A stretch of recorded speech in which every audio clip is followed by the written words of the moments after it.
एका खेळासाठी आपण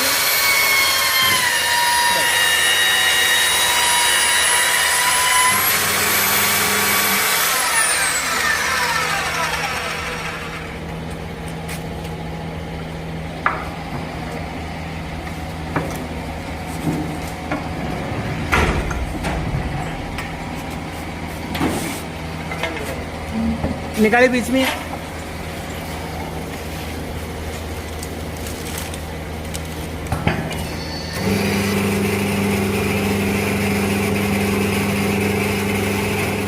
अब टच हो गया ना पूरा एकदम ठीक है।